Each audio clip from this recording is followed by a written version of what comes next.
जय श्री राम दोस्तों। आज के वीडियो में हम जो कहानी सुनेंगे वो आर के नारायण के द्वारा लिखी गई है। आर के नारायण को तो आप जानते होंगे। उनकी ये कहानी इंग्लिश में है जिसका हिंदी अनुवाद यहाँ पर आपको सुनाया जा रहा है। कहानी का शीर्षक है ज्योतिषी का एक दिन।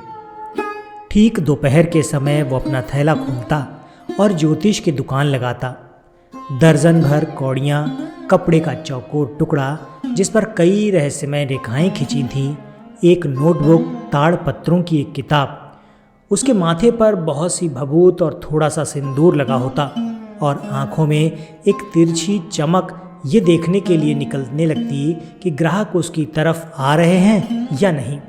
लेकिन सीधे साधे लोग इसे दैवी शक्ति मानकर भरोसे का अनुभव करते। उसकी आंखों की शक्ति चेहरे पर सबसे ऊपर लगी होने के कारण भी बढ़ जाती। ऊपर माथे पर प्रभावी तिलक और नीचे गालों तक फैली बड़ी काली मूंछों के बीच दमकती दो आंखें। किसी अल्प बुद्धि के लिए भी इस तरह सजी आंखें बड़ी कारगर सिद्ध होती। प्रभाव जमाने के लिए वो सिर पर गेरुआ रंग की पगड़ी भी पहनता। ये रंग हमेशा सफलता प्रदान करता था।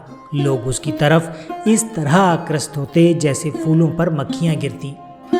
टाउन हॉल के पार्क से लगे रास्ते पर वो इमली के एक विशाल वृक्ष की दूर दूर तक फैली टहनियों की छाया में विराजमान होता। ये एक ऐसी जगह थी जहाँ सवेरे से देर रात तक लोगों की भीड़ गुजरती रहती। संकरी लंबी सड़क पर दोनों तरफ तरह तरह की छोटी दुकानें लगी होती।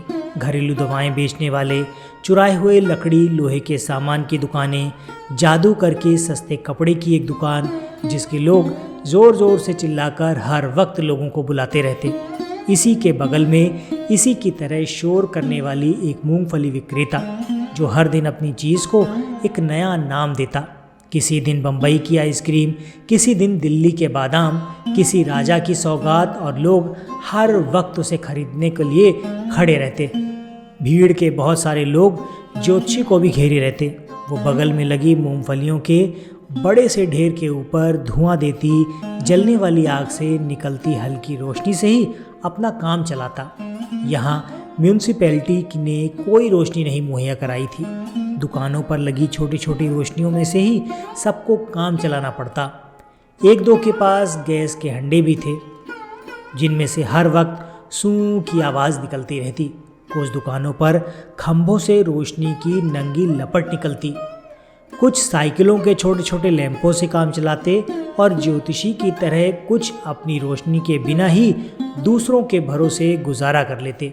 तरह तरह की इन बहुत सी परेशानियों में से एक अलग ही मंजूर बनता जिनके बीच में चलते निकलते लोगों की छाया अपना रहस्यमय समा बांध देती।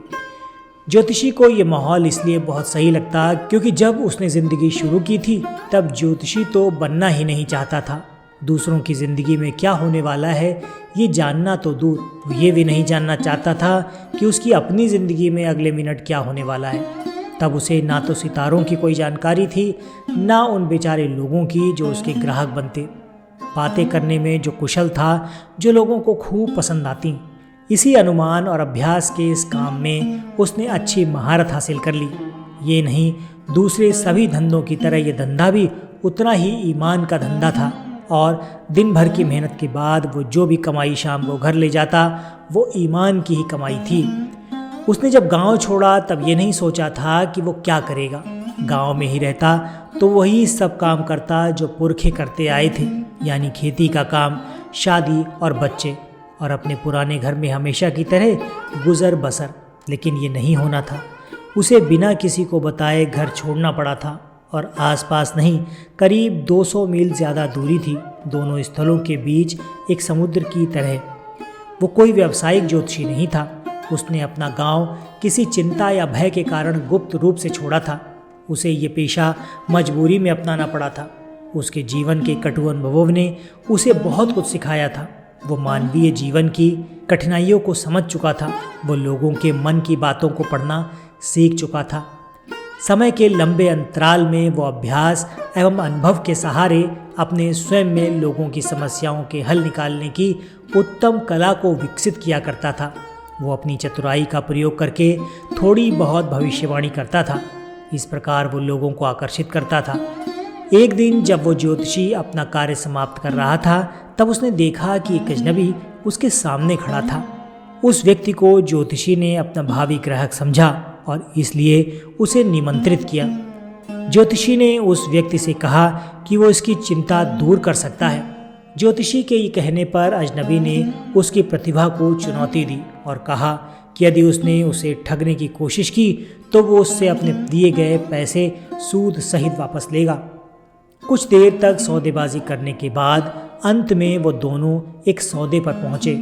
उस आगंतुक के सिगरेट जलाते समय जब ज्योतिषी ने भागना चाहा, किंतु उस व्यक्ति ने उसे चुनौती पूरी करने की जिद की। वो जानना चाहता था कि वो अपनी खोज में कामयाब होगा या नहीं। शुल्क में, विषय में, थोड़ा मोल भाव में बाद में उन्होंने 1 रुपये पर समझौता किया। ज्योतिषी ने अपनी घबराहट को छिपाया एवं चालाकी से अजनबी से कहा कि उसे जान से मारने की कोशिश की गई थी एवं उसे छुरा मारा गया था। इससे ज्योतिषी के प्रति उसकी उत्सुकता बढ़ी, किंतु उसने उस पर किसी प्रकार का संदेह नहीं किया क्योंकि वो उसे पहचान नहीं पाया।